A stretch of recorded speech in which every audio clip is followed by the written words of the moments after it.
जाता है। आप जी अभी अध्यात्म मार्ग से परिचित नहीं हैं। आपके शुभ संस्कार आपको यहाँ लाए हैं। अब धीरे धीरे आप इस ज्ञान से परिचित होते जाओगे। आप उस गए हुए समय को बहुत पछताओगे। सारा जीवन हमारे पूर्वज दादे परदादे इस रोजी रोटी के लिए ही पचकर मर गए। अंत में सभी कुल के कुल नाश हो गए और आज वो ना जाने किस प्राणी के शरीर में आज वो कष्ट उठा रहे होंगे। और यही स्पीड हमने पकड़ रखी थी, यही क्रियाएं हम कर रहे थे जब तक हमें ये ज्ञान नहीं हुआ था कि मनुष्य जीवन का एक वेरी इंपॉर्टेंट वर्क और है। और जो वेरी इंपॉर्टेंट काम था, घना जरूरी कार्य था मनुष्य जीवन का, उसको तो हम एक एक्स्ट्रा सा काम मान रखा था। 6 महीने में कभी चले गए अपने इष्ट धाम में, कोई त्योहार आया उस दिन कोई प्रसाद बना लिया और खा लिया, कभी थोड़ी बहुत कोई आरती मंत्र जैसे भी प्राप्त थे कर लिए। ये न तो कोई भक्ति थी, क्योंकि शास्त्र विरुद्ध होने से वो भक्ति भी नहीं थी, और न ही हमारी विशेष रुचि थी। आत्मा परमात्मा के बिना तड़पती रहती है, इसलिए वो कभी अंगड़ाई लेती थी तो काल ने ये 36 जाल बना रखे हैं। कोई तीर्थ बना दिया, कि तो मंदिर बनवा दिया, कहीं पर ये नकली संत बैठा दिए हुआ बाई बकने वाले, तो हम वहां जाकर अपनी आत्मा को संतोष दिलाते थे कि हमने मत्था टेक लिया, 5:15 का प्रसाद बांट दिया और नाम ले लिया गुरुजी से, हमारा कल्याण हो ही जाएगा। ऐसा नहीं था। ये सब काल की भूल भुलैया और हमारे अध्यात्म अज्ञान का ही परिणाम था। तो यहां आने से आपको सबसे पहले अध्यात्म ज्ञान से परिचित कराया जाता है।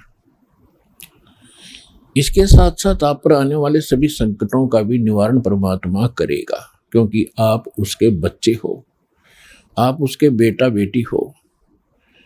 यदि पिताजी समर्थ है, सक्षम है, और बेटा या बेटी किसी कारण से भी गलती कर देते हैं, उनको कोई हानि हो रही है, तो अक्षति पूर्ति पिता तुरंत कर देता है।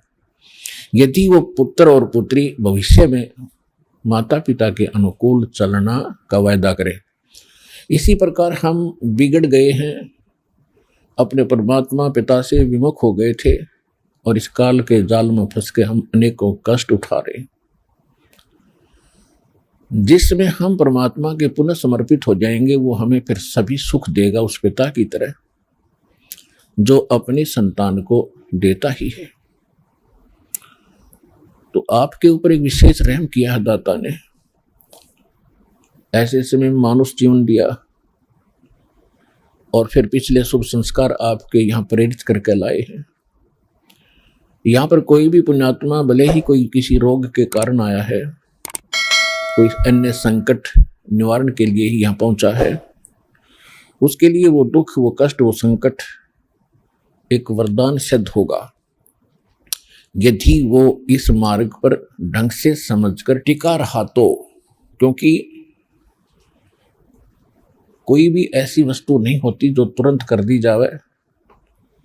एक संकट आपका आशीर्वाद से निवारण कर भी दिया और आप संतुष्ट हो गए और चले गए, फिर आए नहीं, वो तो एक का दुख दूर हुआ। आपके जीवन में ना जाने कितने संकट और आने से हैं, और यहाँ आते रहोगे तो उन सभी का निवारण सहज में होता रहेगा। आपको पता भी नहीं चलेगा कि कोई आपत्ति हमारे पर आनी थी,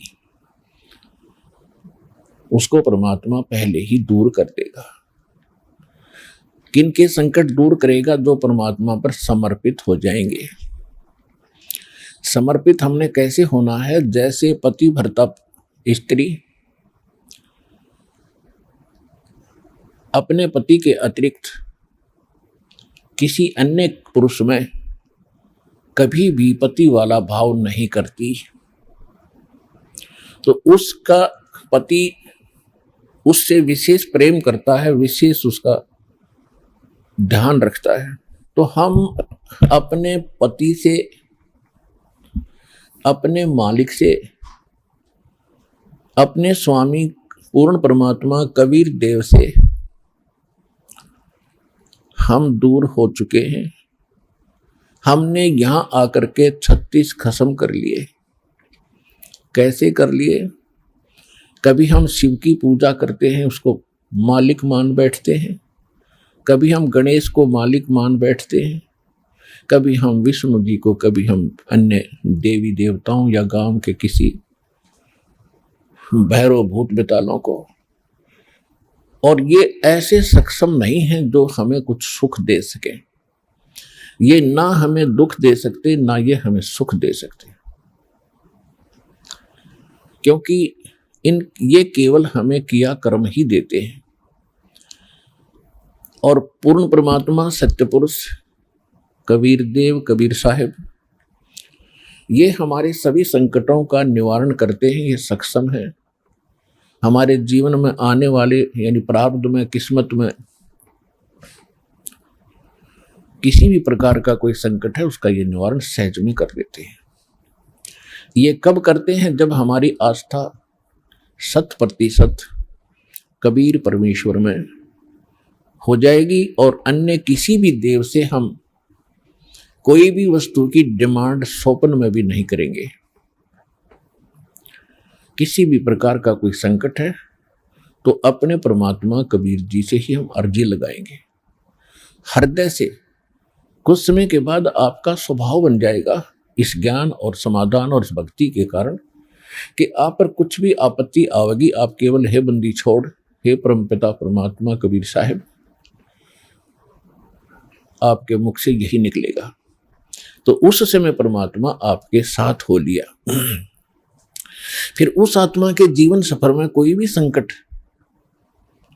सफर के अंदर कांटे होते हैं रास्ते में, तो हमारे जीवन सफर में कोई भी कर्म, पाप कर्म रूपी कांटा होगा, तो वो परमात्मा ऐसे बुहार देगा जैसे पति भरता जमी पर जो जो धर है पाँव, समर्थ झाड़ू देते है ना काटा लग जावे।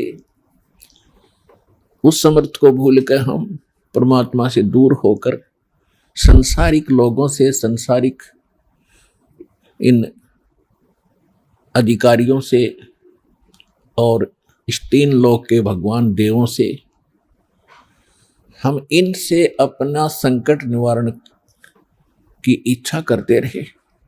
ये हमारी अध्यात्म ज्ञान की जो है कमी थी, त्रुटि थी।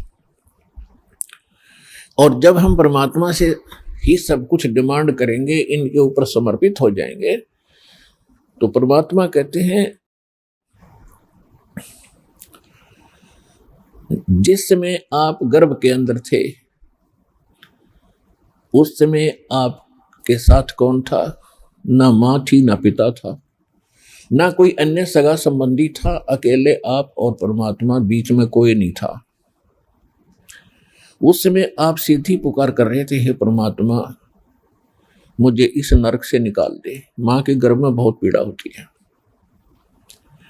उस पीड़ा को हम बाहर आने से भूल जाते हैं, क्योंकि त्रिगुणमयी माया, इन 3 गुणों के प्रभाव से हम बहुत ज्यादा प्रभावित होकर के अचेत हो जाते हैं। वो पिछली सब शुद्ध बुद्ध समाप्त हो जाती है। और परमात्मा आप कितना साक्षी है कि अंदर माँ के पेट में आपको उसने पाला। माँ के गर्भ से बाहर आने से पहले आपकी कैसी व्यवस्था कर दी, वो कितना चिंता करता है आपकी। दांत नहीं थे तो माँ के स्तन में दूध भेज दिया, और उससे पहले 1 टोपा दूध नहीं था माँ के स्तन में। जो परमात्मा इतना भविष्य की आपकी चिंता करता है, और बाहर आकर के आप स्वयं इतने इंटेलिजेंट बन गए, चतुर बन जाते हो, धनी बनने के लिए, अपनी सुरक्षा करने के लिए, अपने को सुखी बनाने के लिए लोगों को लूटते हो, रिश्वत लेते हो, चोरी करते हो, डाके मारते हो। आप भगवान के विधान को भूल गए, आपको याद नहीं है। जो परमात्मा आपकी इतनी केयर टेक करता है, इतनी देखभाल पहले से चिंतित है, तो अब कौन सा वो दूर है आपसे। आपको केवल प्रारब्ध तो मिलेगा ही मिलेगा जो आपकी किस्मत में लिखा है, उसको भी मिलेगा जो भक्ति नहीं करते। लेकिन भक्ति करने का उद्देश्य मूल यही होता है, आत्म कल्याण हो और इस जीवन में हमारा कोई पाप कर्म हो, कोई कष्ट आना हो, उसका भी निवारण हो। तो उसका निवारण तो एक ही से हो सकता है, उस परम पिता परमात्मा पूर्ण ब्रह्म से। अन्य भगवान, अन्य ये देव वो संकट निवारण नहीं कर सकते। पाप के हमारे किस्मत में लिखे हुए कर्म को वो नहीं समाप्त कर सकते, वो भोगना ही पड़ता है। केवल कबीर देव, कबीर साहब ये हमारे इन पाप का नाश कर सकता है, हमारे जीवन को सुखी कर सकता है। तो क्या बताते हैं, उस समर्थ की रीझ छुपाई, अब कुल कुटुंब से राता, गर्भ के अंदर बचन भरे थे, कहाँ गई वो बात। अब देखो परमात्मा फिर आकर हमें सचेत करते हैं, क्योंकि काल ने तो हमारे ऊपर पर्दा डाल दिया, बुद्धि पर पत्थर गेर दिए। माँ के गर्भ से बाहर आते ही हम सब कुछ भूल गए, नए सिरे से पढ़ाई जाती है। ये तेरा चाचा, ये तेरी चाची, ये तेरी माँ, ये तेरे पिता, मामा, ये बुआ और कै ख ग गड़े, ये नए सिरे से पढ़ाई जाते हैं। हम इतने जो है अचेत हो जाते हैं, और परमात्मा फिर आकर हमें फिर नए सिरे से याद दिलाते हैं कि उस समर्थ की रीझ छुपाई। उस समर्थ ने आपके ऊपर प्रसन्न होकर के आपकी प्रार्थना सुनी। रीझ माने खुश होकर के आप पर जो रहम किया, वो रीझ आपके ऊपर प्रसन्न हुए। उस समर्थ की रीझ छुपाई, वो भूल गया तो उस मालिक के उस रहम को। अब कुल कुटुंब तय राता, अब भूल गया ये तेरा बेटा या कोठी या कार, ये मेरा, ऐसे वैसे सारा दिन इसी भूल भुलैया में जीवन नाश कर रहा है।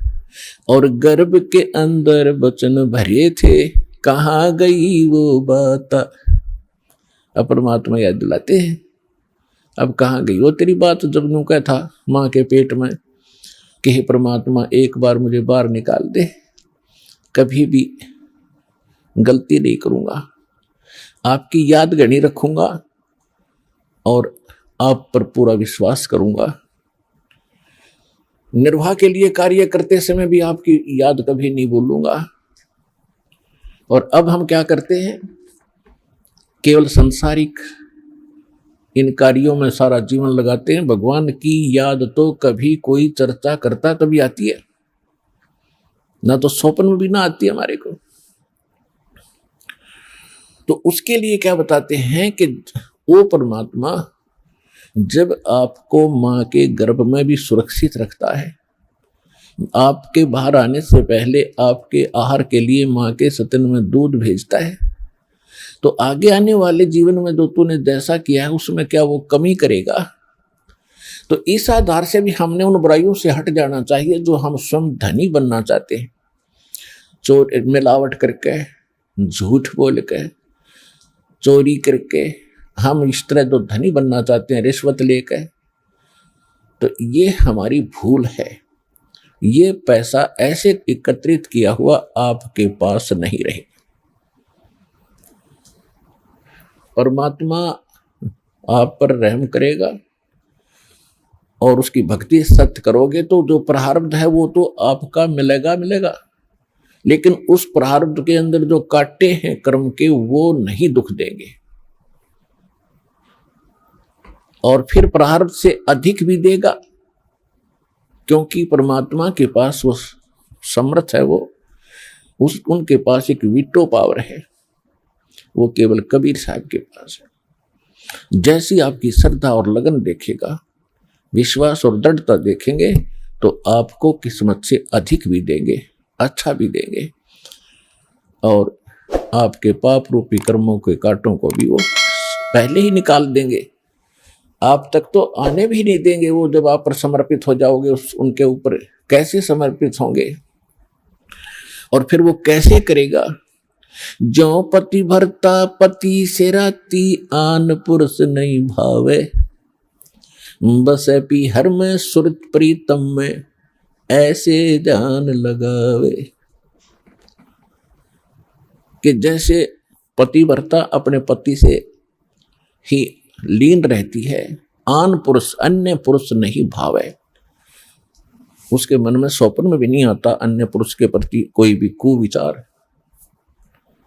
और यदि वो लड़की अपने माँ के चली जाती है तो भी अपने पति की सुध वो मुख से नहीं बोलती, लेकिन अंदर से वो नहीं भूल पाती।